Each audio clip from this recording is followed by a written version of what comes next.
Rain hammered the windshield the night I met her. A stranger slid into my cab, soaked and breathless. "Sorry," she said. "The storm stole every other car." I should have said no. I didn't. Her eyes found mine in the rearview mirror. Something inside me shifted. Quiet and terrifying. 3 months later, I stood at my own engagement dinner, wondering why I couldn't stop thinking about a stranger's laugh. My name is Sloane Whitfield, 29. An architect in Chicago, daughter of a family that measured love by appearances and success by other people's approval. I had spent my whole life following a script I never wrote, until one rainy night handed me a question I couldn't ignore. The cab app matched us by accident, a glitch during the downpour, pairing two strangers headed in opposite directions across the city. She introduced herself as Reese Calloway, a paramedic finishing a brutal shift. Hair dripping, uniform soaked through with rain and exhaustion. We argued gently over who should get out first, neither of us wanting the ride to end, though neither said it aloud. I gave her my number under the excuse of splitting the fare, a small lie neither of us bothered to question. She texted the next morning. "Made it home. Thanks for the seat and the terrible playlist." I replied faster than I meant to, already smiling at my phone like a teenager. We met for coffee, then again for tacos, then again for no real reason at all. Reese laughed with her whole body, unguarded in a way I had forgotten how to be. I told my mother I was meeting a work friend, the first small lie in what would become a pile. Reese noticed I flinched whenever anyone asked if I was seeing someone, but she never pushed. One night she said, "You can tell me anything, Sloane. I'm not going anywhere." I almost believed her. By the 4th week, I realized I was counting the hours until I saw her again. We started meeting at a diner near the hospital where she worked, claiming the same corner booth like it belonged to us. Reese told me about growing up in a strict military household, learning early that feelings were something you kept quiet.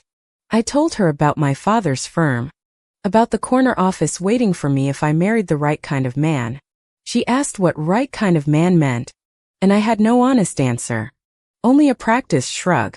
We watched the sunrise from her fire escape after her night shift, coffee going cold between us. "I like this," she said quietly. "Whatever this is." I didn't correct her, though my heart was pounding. My best friend Priya noticed the change in me first, the way I smiled at my phone during meetings. "Who is he?" she asked. I said nothing, and she let it go, though her eyes said she knew better. Reese kissed me for the first time outside a jazz club, rain falling soft instead of hard this time. Pulled back, panicked, then pulled her closer, terrified of how right it felt. "I've never done this before," I admitted. "Been with a woman." Or admitted any of it, even to myself. She held my face and said, "There's no clock running. We go as slow as you need." I started noticing small things, the scar on her wrist, her habit of humming off-key, her fierce gentleness with strangers. We spent Sundays exploring the city, museums and thrift shops, building a private world no one else could enter. My mother called to remind me about the Whitfield Foundation Gala and the eligible bachelor she'd invited on my behalf. I hung up and cried in Reese's arms, not from sadness exactly, but from the weight of two lives colliding.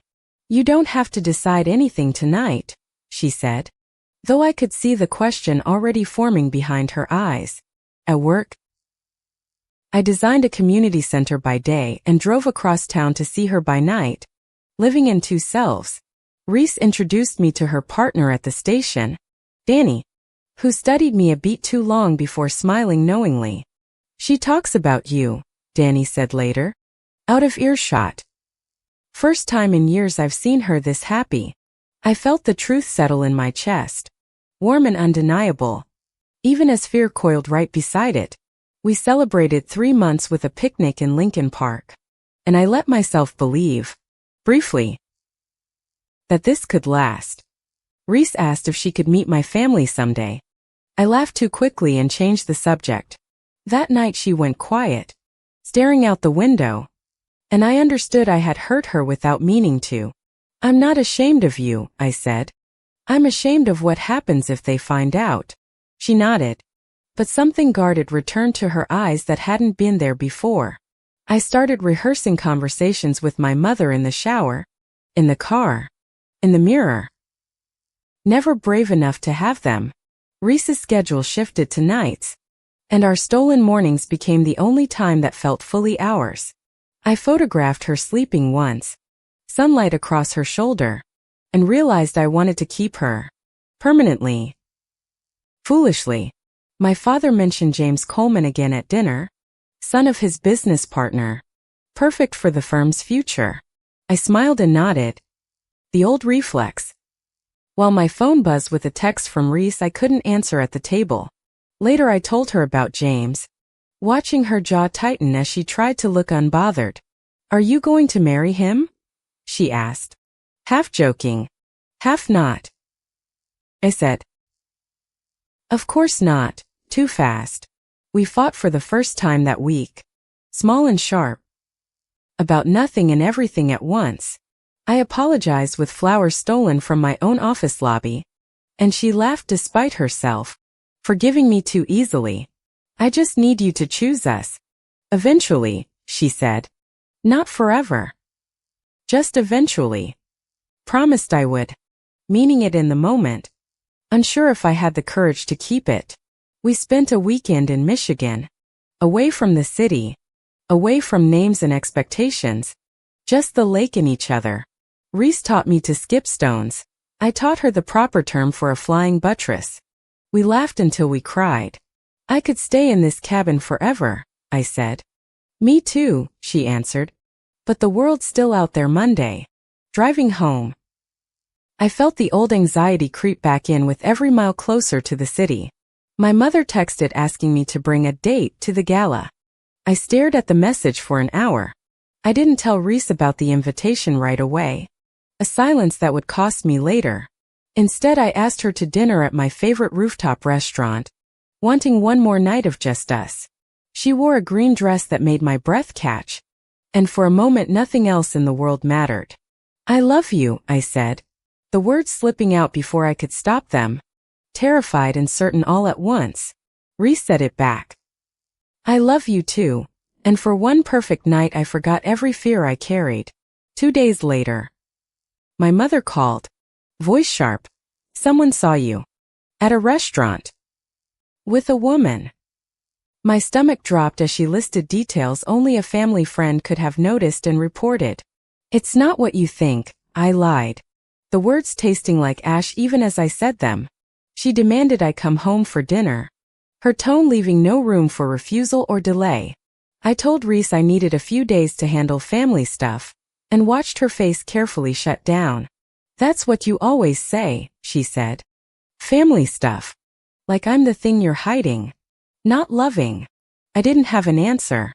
Only guilt sitting heavy where certainty used to be. Dinner with my parents was an ambush. James Coleman seated across from me. My father beaming with plans. "The merger works better if the families are connected," my father said. As if I were a line item. I excused myself to the bathroom and texted Reese.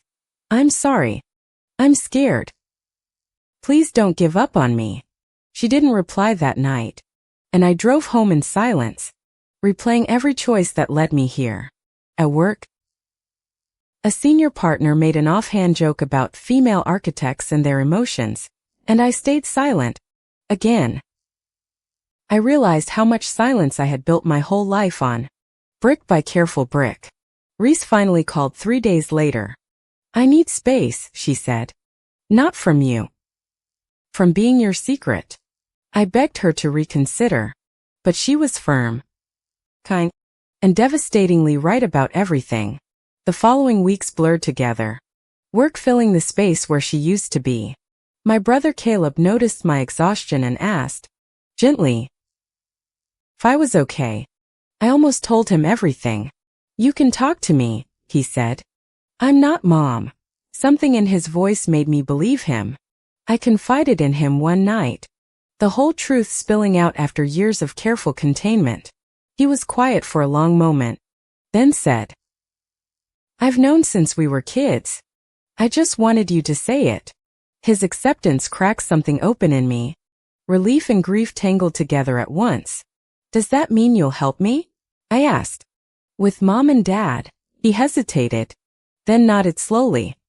Meanwhile, Reese threw herself into work, picking up extra shifts, according to Danny, who kept me updated without asking. I sent her a photo of the flying buttress diagram we joked about. No words.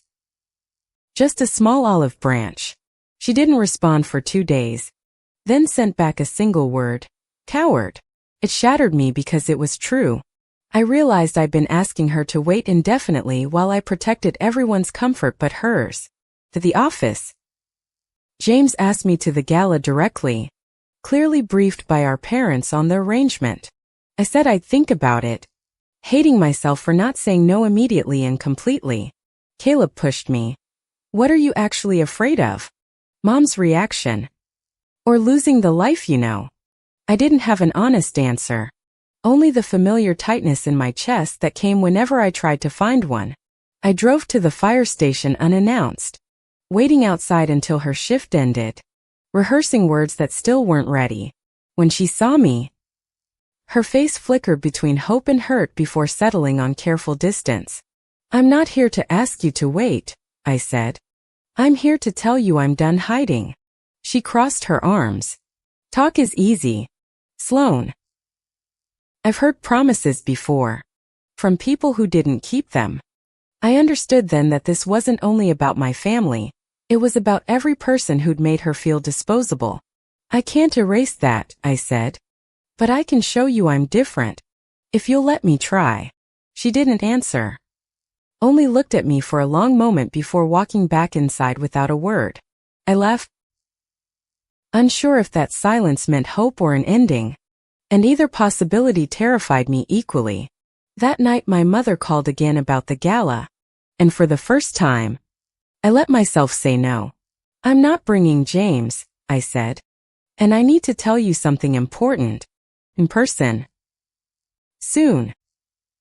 She went quiet, then said, "Whatever it is, Sloan.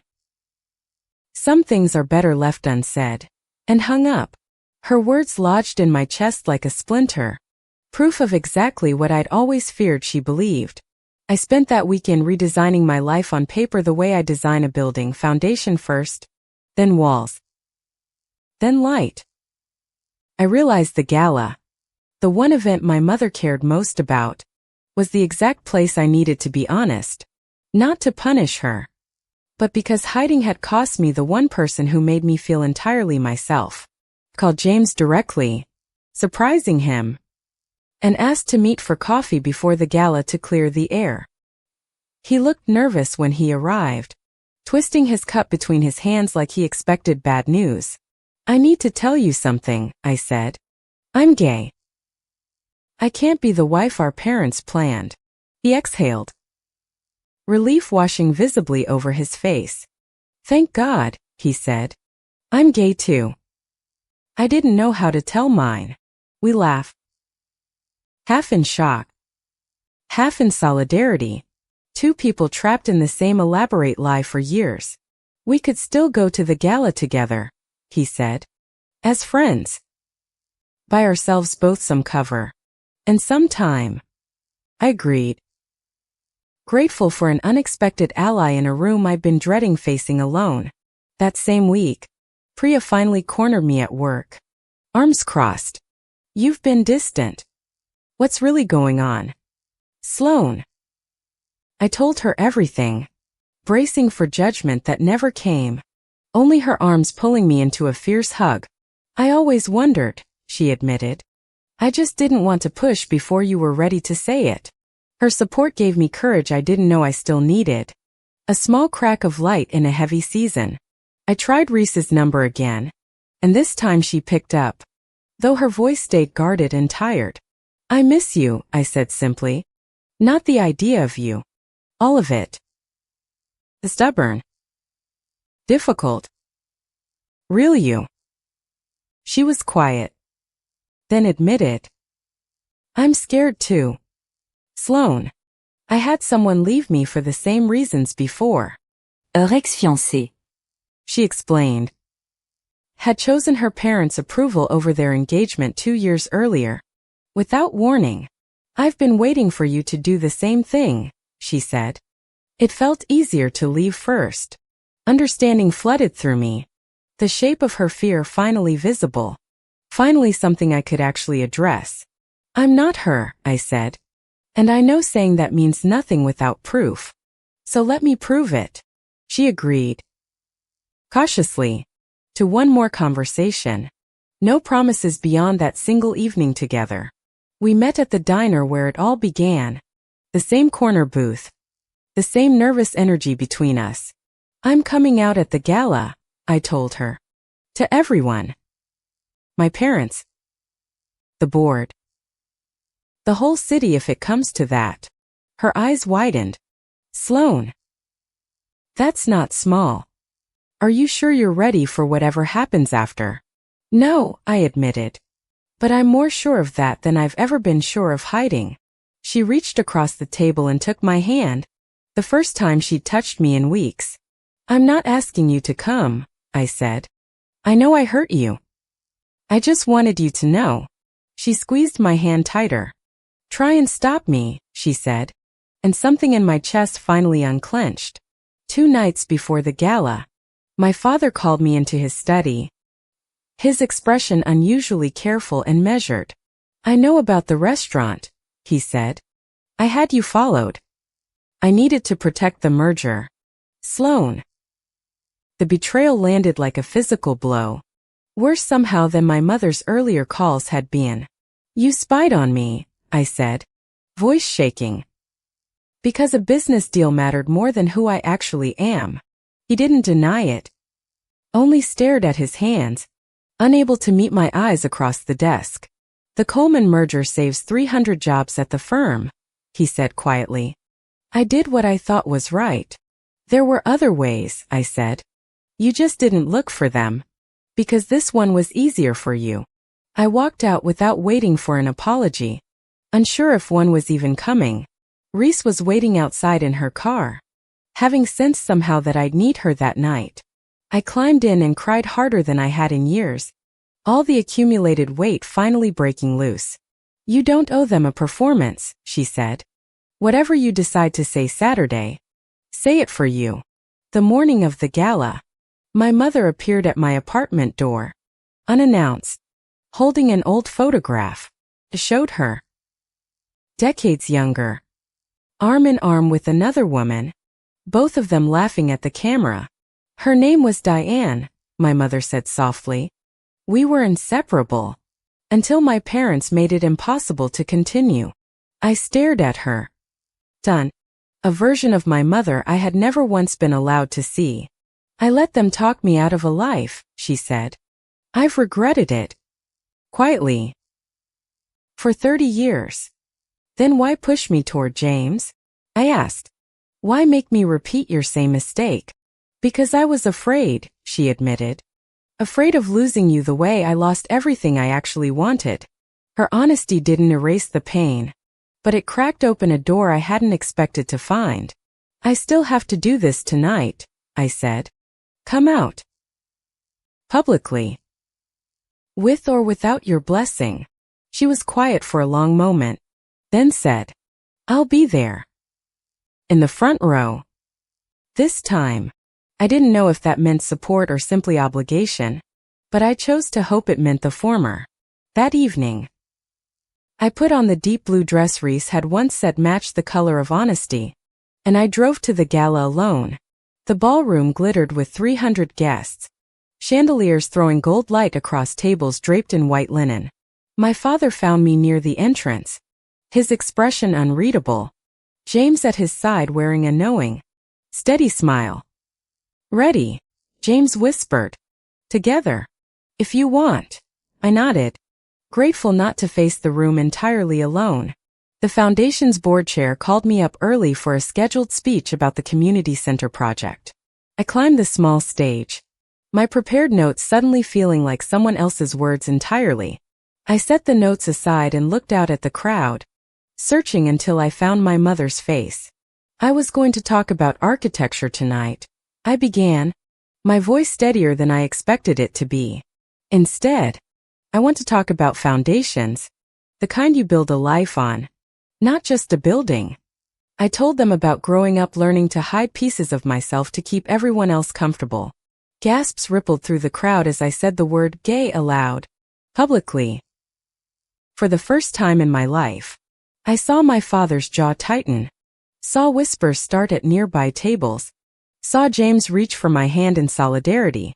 Her name is Reese Calloway, I continued. She's a paramedic. She saves lives for a living, including mine. I scanned the doorway, hoping, and found her standing there, soaked slightly from the rain outside. Exactly like before. She hadn't planned to come inside. She told me later. Only to stand near enough to hear. I used to think love had to fit inside other people's expectations to count as real, I said. I don't believe that anymore. I love her. I'm not asking permission. I'm just done hiding it. The room was silent for a long, terrifying moment before scattered applause began, uncertain, then swelling louder. A few guests stood, then more, until most of the room was on its feet, clapping steadily. Not everyone stood. Several tables stayed seated, faces stiff with disapproval. My father's business partner among them. I stepped down from the stage on shaking legs, searching the crowd for my mother's reaction above all others. She was standing too, tears on her face, clapping slowly, deliberately, as if reclaiming something lost decades ago. My father remained seated, staring at his plate, unmoving. And I braced myself for the cost of tonight. Reese crossed the room to meet me, ignoring every curious stare, and pulled me into a steady embrace. I'm proud of you, she said against my ear. Whatever happens next, I'm not going anywhere this time. The Coleman business partner approached my father, voice low but audible. This changes the merger conversation significantly. My father finally stood, walked toward us, and for a moment I thought he might simply walk past. Instead he stopped in front of Reese, extending his hand stiffly. I'm Robert Whitfield. I should have introduced myself sooner. Reese shook his hand, startled, while I held my breath, unsure what version of my father would speak next. I don't understand all of this yet, he admitted. But I understand I nearly lost my daughter over pride. It wasn't a full acceptance. Not yet. But it was more honesty than he'd offered me in years. Later that week, the merger proceeded anyway, renegotiated on different terms, without me as the connecting piece. My father never fully apologized in words, but he started calling more often, asking real questions instead of instructions. My mother invited Reese to Sunday dinner, nervous energy evident in every overly careful place setting. I found Diane again, my mother told me privately, through an old friend. We're having coffee next month. I squeezed her hand, understanding that her courage, however delayed, mattered just as much as my own. Priya threw a small party at her apartment, insisting it was just a birthday thing, though everyone knew better. Caleb gave a toast that made Reese laugh so hard she nearly spilled her drink across the table. At work, I stopped flinching at questions about my personal life, answering plainly, without apology or performance. Reese and I moved in together that spring, combining her steady calm with my careful, structured chaos. Some nights we still argued about small things, dishes and schedules, the ordinary friction of an actual shared life. Nearly 2 years after that rainy cab ride, I proposed to Reese on the same fire escape where we once watched the sun rise. She said yes before I even finished the question. And for once in my life, I wasn't hiding a single thing. Fendi,